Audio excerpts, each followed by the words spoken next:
lovelies, it is me, Gent, the tuxedo cat who loves gaming, and I am back with a second journal video, and I'm gonna talk about a game I'm very familiar with, but I actually feel quite strongly about this game, but you'll soon see what I mean by this feeling. It's like neither a positive nor a negative one. I think everyone has at least that one game that they actually can't really make their minds up about.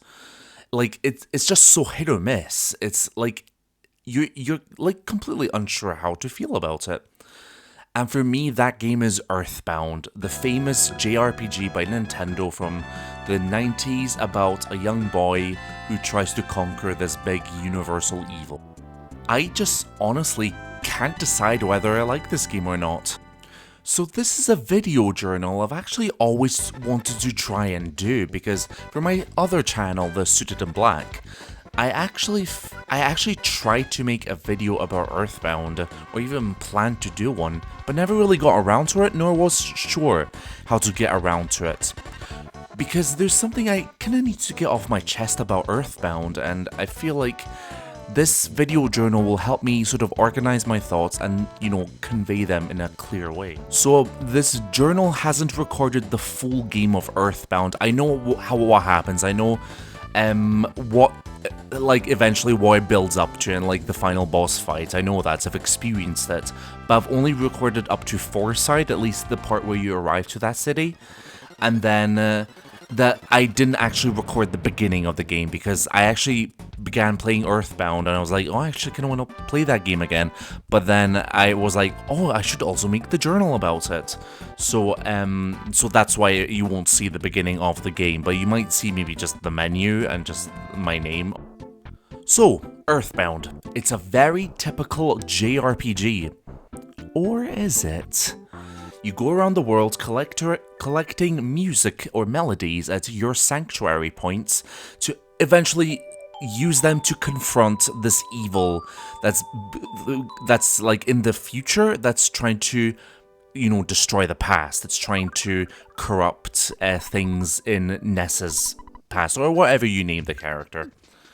And like a normal JRPG, you collect items, you buy equipment, you fight enemies, you level up, you gain new experience, and you gain new abilities. And it's very kind of by the book and very kind of similar beats and patterns of things like Final Fantasy. But this is where Earthbound quite diverges from your typical JRPG. It just offers things that, first of all, are not epic fantasy, and that's not a bad thing, that's actually quite a good thing. And it does include more like hotels, contemporary locations, cafes, beaches, just everything you can imagine of just like modern day Earth. And the thing you will almost notice immediately about Earthbound is that it is weird. It is a weird ass game, full of just like strange sounds, strange music, bizarre characters, and lots of really weird but funny dialogue that honestly makes it quite charming and unusual, and that really does set it apart from things like Final Fantasy or Chrono Trigger, which are a lot more serious to an extent. So Earthbound could be seen maybe as somewhat satirical of RPGs in an extent.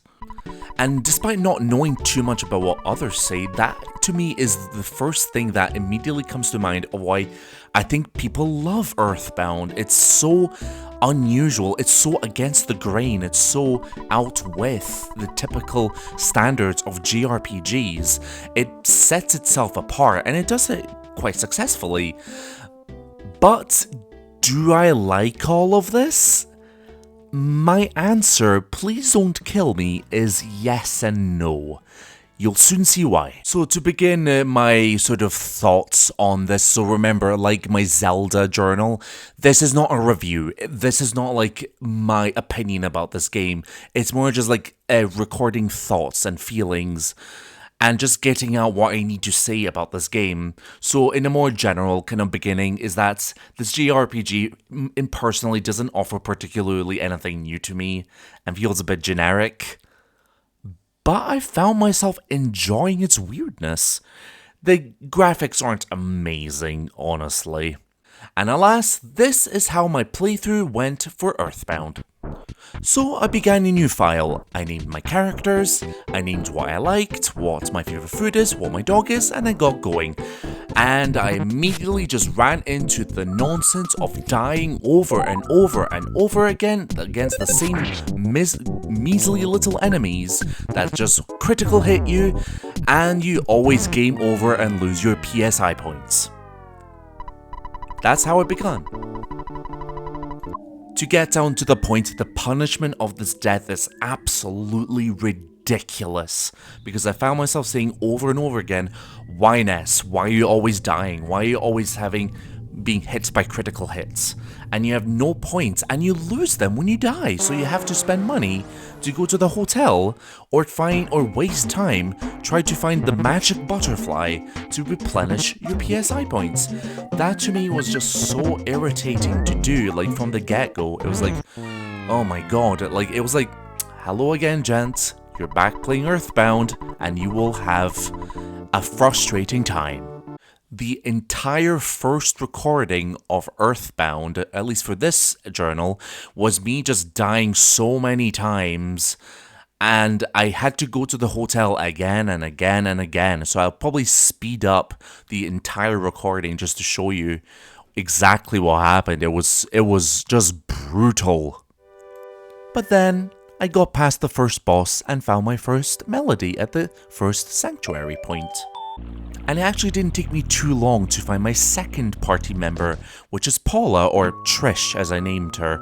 And I actually really like how I was able to find my next party member, because I actually feel like that's quite good pacing. It actually makes you feel like you get your next party member, and it feels much more refreshing, much more interesting now that you have a second person to help you out with, or a second person to take damage for you. And like I said before, like, upon playing this game again, I was honestly quite charmed by the quirky dialogue and situations this game presents. It's nothing really game-changing, it doesn't affect anything, but reading it is quite charming and quite just kind of cute in a way. Like, there's some instances of when you encounter the Runaway 5 band, when you talk to the hooligans who literally say the game's title, the weird enemies you fight, and then just the enemies that worship the color blue. However, this game gets so tedious. Like, dare I say 60% of the game is tedious? That's not very good. At least that's my personal opinion. I felt myself trying to avoid fights because they just were eventually so uninteresting to engage in. I'll probably show in the recording, but I think it's like a bit bugged or a bit glitched of when if you walk to an enemy and you see the enemies, if you walk back and then you go back again, then the enemies despawn or they just change. There's like maybe just one of them, and I think that's more of an exploit. I don't think it's much of a glitch.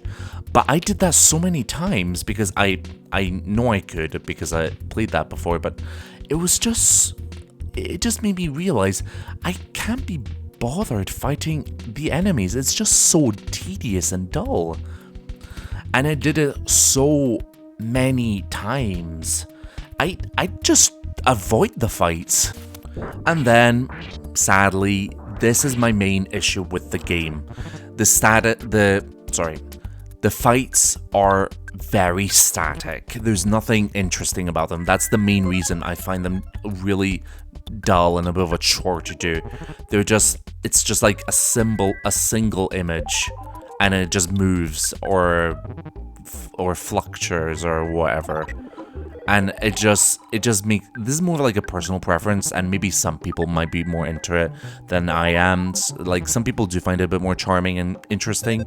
I just find it really just uninteresting, and as I said before, just really kind of generic. It doesn't say much about the game. It doesn't really convey anything. Though I will give it this, is that it's quite simplistic, and simplicity can work really well. but I think it's also the text that's essentially just the fight, and I had to mash the A button to get through that text. The one interesting thing I saw about the battles is that when you take damage, instead of like in Final Fantasy or Pokemon, that you take immediately the amount of damage you received, your health starts to, the slots of your health start to go down, so you actually have a chance to save yourself from certain death by maybe giving yourself the cure spell or the cure PSI. And yeah, that's one of the cool elements of Earthbound, and that's something I actually don't see often in other games. So the part where I finished my recording was when I arrived to the dig site. After you get to Fourside, and then you have to find treasure, and in this big cavern, and it's now become a big maze, and you have to fight down these 5 moles that rule the caves. I just stopped, mainly because I wasn't gonna do a long recording anyway, but I just stopped because one of my characters died, and the nearest hospital where I could revive her was all the way in Fourside, and it was just such a long walk there. Like, maybe I should have taken the bus, but it was such a long walk to go and revive her. It just felt really tacked on, and just a bit like, there maybe could have been something a bit more nearby. And this is also where it just started to feel a bit really just boring and tedious and just a chore to do. And it was one of the main reasons why I kind of stopped right here. But it's still a whimsy, unusual, and kind of fun time. And that's just my experience with Earthbound. There are just so many consistent highs and lows. And this is quite important. This was quite an important journal to make, as it's a game I do feel quite strongly about, despite that it's a mixed feeling. I just strongly feel mixed about this game. It's just like, you get some weird bits, and then you get some annoying enemies to fight, but then you also get some really memorable moments, and also some really forgettable moments. And yeah, that's how I ultimately feel about Earthbound. It's such a mixed bag for me that I like it, but I also really don't like it. From its kind of generic visuals, to its bizarre humor, to ho-hum gameplay, to genuinely triumphant moments, and also a fascinating mix of homely and creepy music. A lot of these that's exactly how I feel about this game. And maybe for that reason, I can appreciate that it's a classic. That people really like that kind of gameplay, and I guess kind of presentation and vibe of the game. It's a game I can come back to and have a roller coaster of both positive and negative feelings. But I can also see how it's such an incredible game for other people. It's offered so much different stuff, such a different vibe, such a strange, fun, bizarre game. It's like a time capsule of sorts. Like, not only is it of its time, but it's also one you can't forget, to be honest. It's really hard to not forget Earthbound. It's actually really memorable in quite a few ways. It's just that, for me, it just is kind of okay. It's not like a game I love nor hate. In modern day, it's a game that's rather mid. And that'll do for the journal, my lovelies. And yeah, that is essentially what I feel about Earthbound.